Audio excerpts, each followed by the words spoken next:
Good morning biology के दीवानों, कहना सिर्फ मेरी मानो, तुम सबों में वो आगे अपने अंदर की तपिश को पहचानो। फीमेल रिप्रोडक्टिव सिस्टम स्टार्ट है।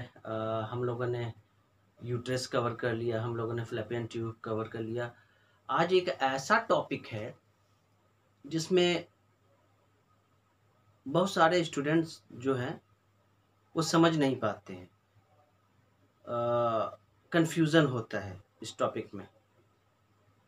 दूसरी ये कि बहुत सारे स्टूडेंट्स चाहते हैं जानना, पूछना, पर पूछ नहीं पाते हैं। शायद शर्म लगता होगा, आई डोंट नो क्यों शर्म आते हैं, क्यों शर्म लगता है। ये सोचना चाहिए स्टूडेंट को कि जो वो पढ़ रहे हैं तो उसके पीछे उनकी मेहनत है और कोई मेहनत नहीं कर पा रहा। वो मेहनत कर रहे हैं तो उनको रिजल्ट आ रहा है। अगर उनको जानने का कोई चीज़ है तो जानने का उनको हक है, शर्माने की ज़रूरत नहीं है। राइट। फॉर एग्जाम्पल, अगर हम लोगों ने लाइफ प्रोसेस में पढ़ा था कि ब्रीथिंग एंड रेस्पिरेशन लगभग दोनों से में दोनों में वही है कि हम लोग ऑक्सीजन लेते हैं, कार्बन डाइऑक्साइड रिलीज आउट करते हैं, यही था।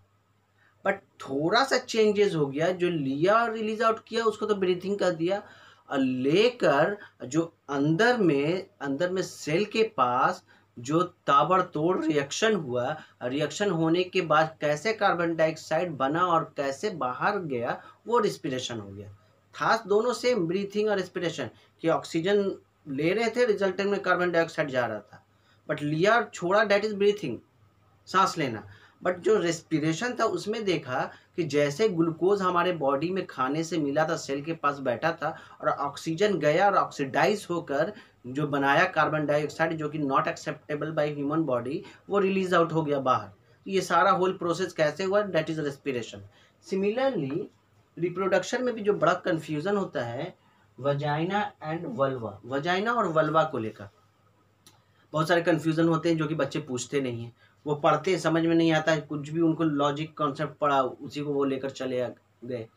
बट ये जानने का हक है, पूछने का हक है, क्योंकि आपके चैप्टर में क्यों पढ़ना चाहिए, क्यों जानना चाहिए रिप्रोडक्शन चैप्टर अच्छे से, वो मैं 3 चीज़ें बता रहा हूँ। पहला कि आपके सिलेबस में है, और सिलेबस में इसीलिए दिया गया है कि बेटा पढ़ो, उससे एग्जाम में मार्क्स आएगा, कन्फ्यूज़न ना है। दूसरा ये कि मान लो ऐसा ना हो, मान लो कि सेक्स ट्रांसमिटेड डिजीज हो गया या कुछ भी हो गया, ऐसा डिजीज जो कि जेनेटिल एरिया में है, तो अगर मुझे उसका पार्ट नहीं पता होगा कि कौन कौन क्या क्या नाम है उसका, तो हम डॉक्टर के पास जाएंगे तो क्या बोलेंगे, चुप रहेंगे। डॉक्टर पूछता रहेगा, चुप रहेंगे तो क्या लास्ट में पता ही, लास्ट में क्या करेगा, वो नहीं बता पाओगे। तो इसलिए जानने का हक है। तीसरा, जो हम पहले भी रिपीट कर चुके हैं कि parts of body, internal parts of body में, इंटरनल ऑर्गन में हमारा किडनी है, लंग्स है, पैनक्रियाज है, हार्ट है, सबका नाम ले सकते हैं, कोई दिक्कत नहीं। एक्सटर्नल ऑर्गन में हैंड है, नोज है, आईज है, ईयर है, लेग है, सबका नाम लिख सकते हैं, कोई दिक्कत नहीं। तो भाई पेनिस का नाम ले लिया या वजाइना का नाम ले लिया तो क्या दिक्कत है, कोई दिक्कत नहीं है ना, वो भी तो पार्ट्स ऑफ द बॉडी है ना। तो ये किस तरह का पार्ट्स ऑफ बॉडी है, वजाइना और वल्वा कैसा है, एक्सटर्नल, क्या फीमेल एक्सटर्नल जिनिटेलिया है। इसको हम आप कह सकते हो कि फीमेल एक्सटर्नल जिनिटेलिया। फीमेल मतलब स्त्री, मुअन्नस है, नारी है। एक्सटर्नल मतलब बाहर का, बॉडी के बाहर का। जेनेटेलिया मतलब हिंदी में, शुद्ध हिंदी में इसको बोलते हैं जन्नांग। जन्नांग वहाँ बिटवीन द टू थाइज जो चीज़ है प्रेजेंट, वो जन्नांग है। तो उसके बारे में हम लोग पढ़ेंगे फीमेल के। ये क्या कंफ्यूजन होता है बच्चों को इसमें, वो देखेंगे वजाइना एंड वल्वा में। हमने अभी कुछ दिन पहले ये डायग्राम बनाया था आप लोग को।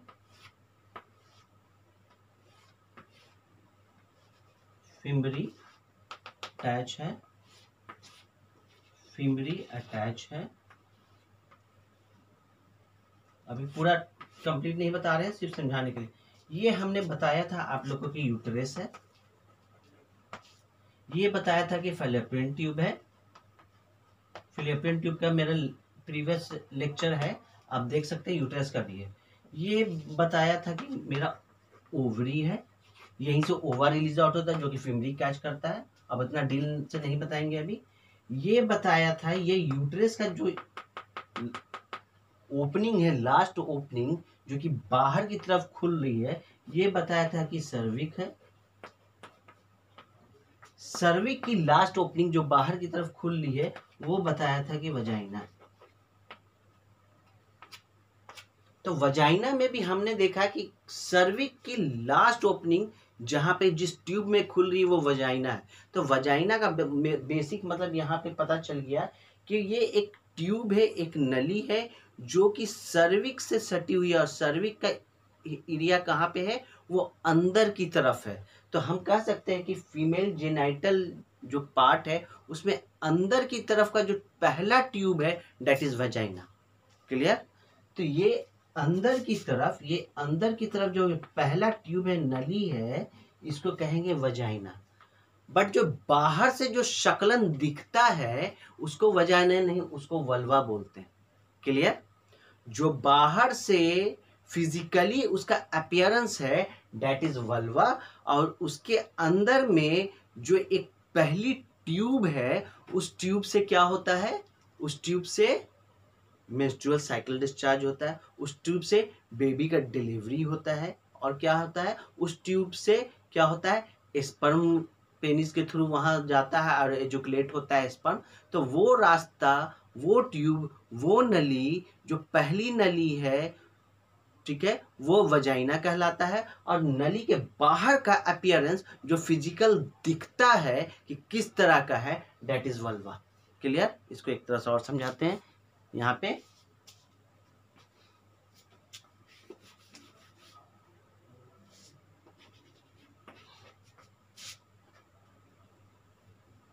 चलो इसको साफ कर देते हैं।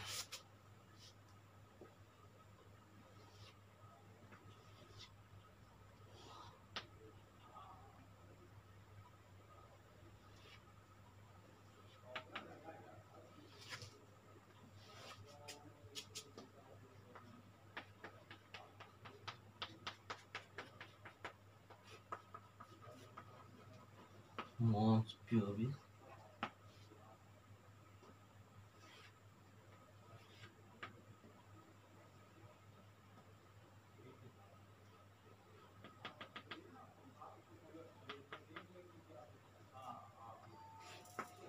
Labia majora,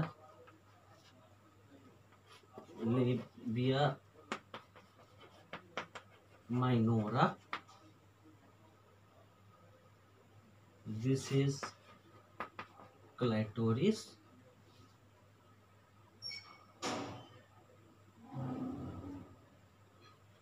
this is vaginal opening. इसी ओपनिंग पे एक लेयर होती है, पतली लेयर होती है, जिसको हाइमन लेयर बोलते हैं।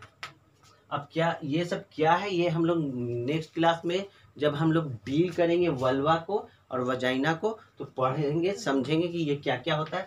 अभी हमको समझना है कि वजाइना और वल्वा में फ़र्क क्या है। तो वल्वा जो अपीयरेंस है, फीमेल एक्सटर्नल जेनाइटेलिया का जो अपीयरेंस है, जो दिख रहा है, जिसमें मॉन्स प्यूबिस आपको दिखेगा, जिसमें क्लाइटोरिस आपको दिखेगा, जिसमें लैबिया मेजोरा आपको दिखेगा, जिसमें लैबिया माइनोरा आपको दिखेगा, जिसमें वजाइनल ओपनिंग आपको दिखेगी, जिसमें हाइमन लेयर दिखेगा। ये सारी चीज़ें मिलाकर जो एक फिजिकल अपीयरेंस हो रहा है that is known as vulva. Clear? And vagina में ये वजाइनल ओपनिंग, ये वजाइनल ओपनिंग जहां पर जाकर मिल रही है दैट इज सर्विक्स। तो सर्विक्स के इंड से लेकर वजाइनल ओपनिंग तक की जो नली है, जो स्पेस है, जो ट्यूब है दैट इज वजाइना। क्लियर है concept? Once again I am repeated, जो फिजिकली जो दिख रहा है फीमेल एक्सटर्नल जेनाइटेलिया जो फिजिकली दिख रहा है, जिसमें आपको मॉन्स प्यूबिस दिखता है, क्लाइटोरिस दिखता है, लैबिया मेजोरा दिखता है, लैबिया माइनोरा दिखता है, एंड आपको हाइमन लेयर दिखता है, वजाइनल ओपनिंग दिखती है। ये जिसकी फिजिकल अपीयरेंस जो दिख रही है दैट इज वल्वा। और वजाइनल ओपनिंग जहाँ पे जाकर ख़त्म हो रही है वो सर्विक्स होता है, और सर्विक्स से लेकर शुरू के इनिशियल पॉइंट तक जो एक ट्यूब है जिससे मेंस्ट्रुअल साइकिल डिस्चार्ज होते हैं, जिससे बेबी बाहर आते हैं, जिसमें स्पर्म को रिलीज आउट किया जाता है, उस स्पेस को वजाइना कहते हैं। क्लियर? उम्मीद है कि कॉन्सेप्ट क्लियर हो गया होगा। अब ये सब टॉपिक क्या क्या है इसको नेक्स्ट क्लास या कभी, अभी तो रिप्रोडक्शन चल ही रहा है, ये कभी हमको वजाइना या वल्वा डील करना होगा तो हम डील करके पूरा उसको बताएंगे। सिलेबस में है आपके, आपको पढ़ना, आपको जानने का हक है। बहुत सारी चीज़ों से आप बच जाओगे, जानोगे तो हर कुछ जो एडुकेशन से रिलेटेड है वो हमको आपको सबको जानने का हक है। इसलिए पढ़ाई से आप कभी मत शर्माइए, क्योंकि पढ़ाई एक वाहिद चीज़ है जो आपको ज़िंदगी में सबसे आगे ले जा सकता है ना। शर्म करने से किसी भी चीज़ का हासिल नहीं है दुनिया में। शर्म करना ही क्या, पार्ट्स ऑफ बॉडी तो है। हैंड और लेग कहने में कोई एतराज़ नहीं है, तो वजाइना वल्वा को बोलने में क्या एतराज़ है। चलो समझ में आया होगा तो सब्सक्राइब करो, लाइक करो, शेयर करो। Thank you so much.